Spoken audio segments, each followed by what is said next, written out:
After Russia launched its attack on Ukraine last year, Iran was one of a few countries to support Moscow's position and goals. The two countries also shared a battlefield in Syria for years, helping prop up Bashar al Assad's regime with airstrikes and boots on the ground.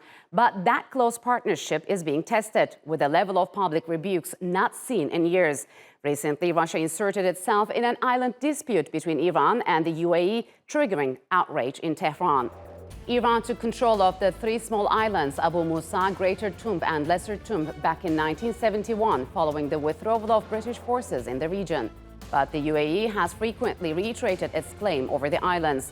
Last month, Russia backed the UAE's calls to solve the island dispute through negotiations.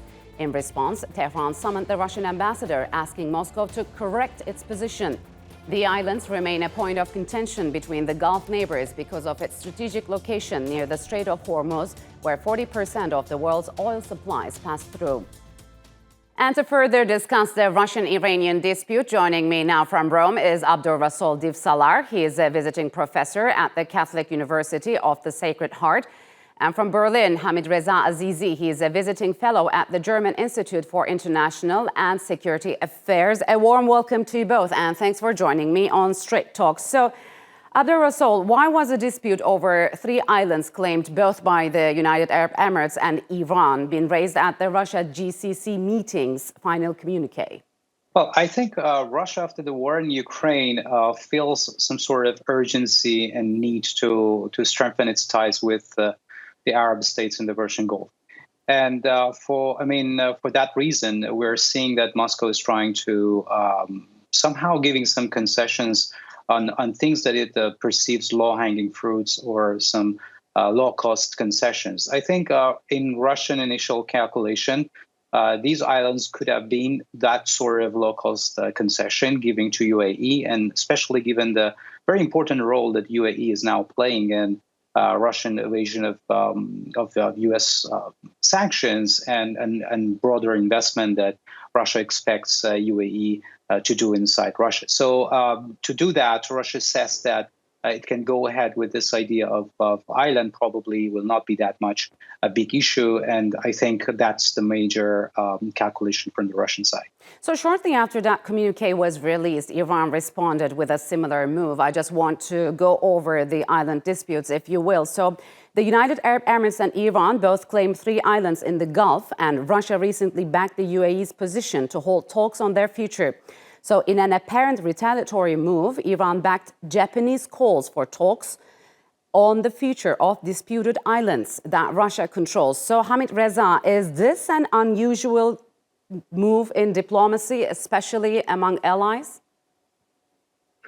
Well, first of all, we need to, mention that those statements didn't came from, they were not considered to be at the same level because, for Russia, it was an official position in a meeting where the Russian foreign minister was attending. But on the Iranian side, it was rather semi-official structure, which is the, Strategic Council on Foreign Relations. The head of the council was the one who took that position. So in that sense, I think the response on the Iranian side was somehow calculated and, as I said, not at the same level. But it is not unusual, of course, because, the main reason, I think, was the great backlash, the great backfire that it created, the Russian position created in the Iranian society and among the elites alike.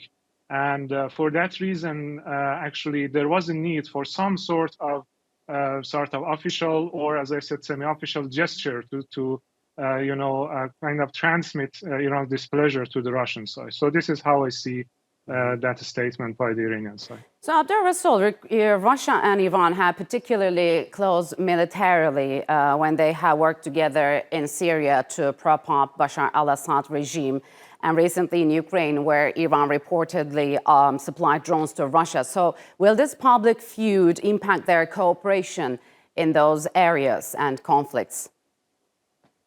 Well, I think no, and the reason is that the Russian-Iranian partnership, especially on military and security side, follows and is based on different reasons and different foundations, and that is based on their actually mutual understanding of the threat, and especially threat of the United States as the actor that is trying to limit and contain both of Russia and Iran. So until that factor, which is the resisting U.S. broader pressure, is there, I don't see that such incidents will have a major impact on broader Iranian-Russian partnership, especially on the military front and on broader cooperation in security and political side.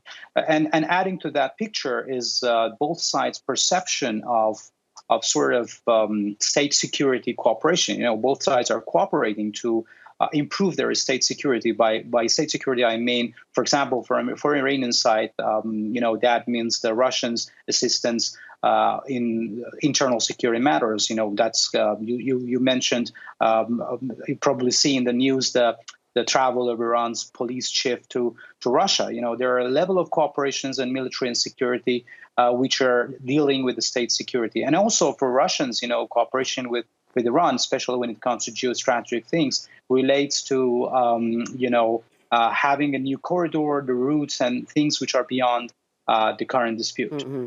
So, Hamid Reza, what do you think? Has the Wagner Group's failed rebellion weakened Russia's international standing in the eyes of Iran as well? And to which extent, you think, has it hurt Russia's image? And of course, of Putin's? Well, on this question, we need to differentiate between different factions and different sections of the Iranian society and the governments, because, at the state level, and for example, the statement that came from the foreign ministry, it was quite supportive of Russia's stance and, sort of not basically seeing any sort of change, in Iran's position with regard to Russia.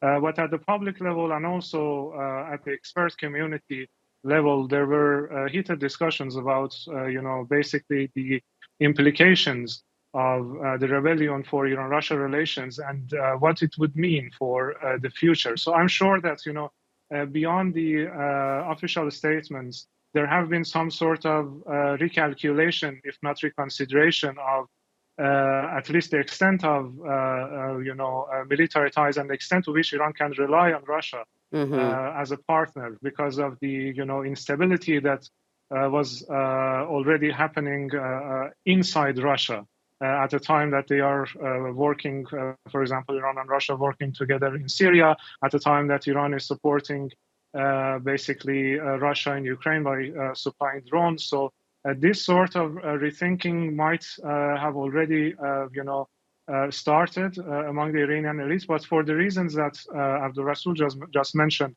yes. I don't expect kind of a reconsideration of the ties at the fundamental level anytime soon. So, Abdul Rasul, has a recent informal agreement reached over the revival of nuclear talks between Iran and the United States had any effect on Russian position? Well, that's an interesting question. But, first we need to see if really there is a sort of informal agreement or not. I have some doubts over that because we are seeing a trend of escalation again with the United States. Both sides, Iran and the United States, are building their deterrence in the Persian Gulf more than ever.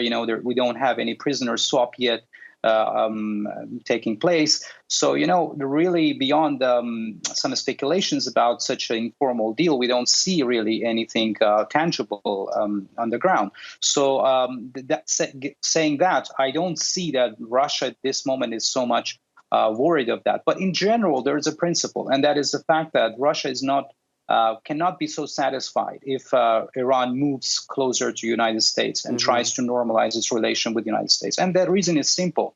The more we are entering to a polarized global politics, there is a tendency by each of these actors to have more countries closer to themselves, and by Russia, United States, and China in this picture. So any sort of major normalization or de-escalation between the United States and Iran might not be necessarily supporting Russian interests. But I don't see that at this moment. So, Ahmed Reza, in addition to the U.S. Normalization efforts, let's say, has Iran's de-escalation and normalization of relations with Arab Gulf countries affected bilateral ties?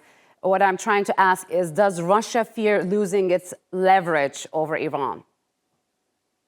I think Russia didn't have the leverage over Iran when it comes to the Persian Gulf affairs to begin with, because, even before the war in Ukraine started, before the Russian invasion of Ukraine last year, when Russia presented its, for example, concept of security structure for the Persian Gulf, it wasn't welcomed actually in Iran for different reasons.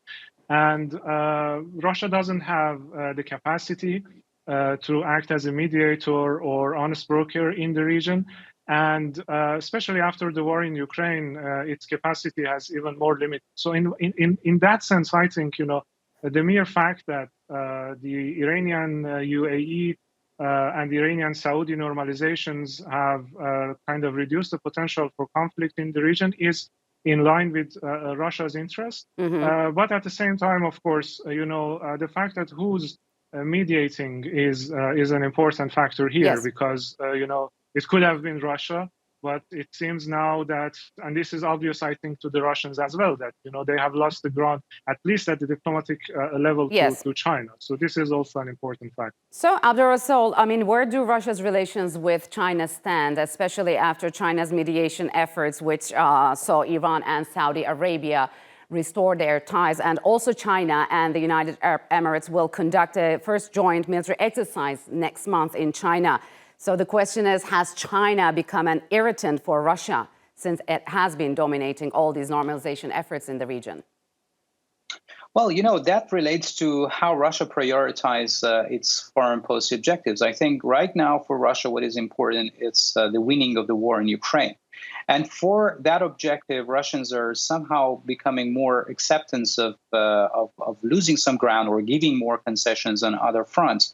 And that means that for obvious reasons, Russian dependency on China has increased. And it seems that Russians are pragmatically accepting the fact that Russia will lose some of its leverage regarding China, and China will have an upper hand in some areas. Saying that means that Russia is not really interested to put itself in a sort of competition with China at this moment because of the priority that I said is war in Ukraine. But, somehow linking your question with the previous discussion about the Persian Gulf is that, for example, Russia still sees it's more useful that China is brokering the deal between Iran and Saudi Arabia rather than if the deal was done by Europeans or other interlocutors which might have not be aligned with Russia in its broader foreign policy agenda. All right, gentlemen, unfortunately, we'll have to leave it here. Thank you very much for joining me on Straight Talk.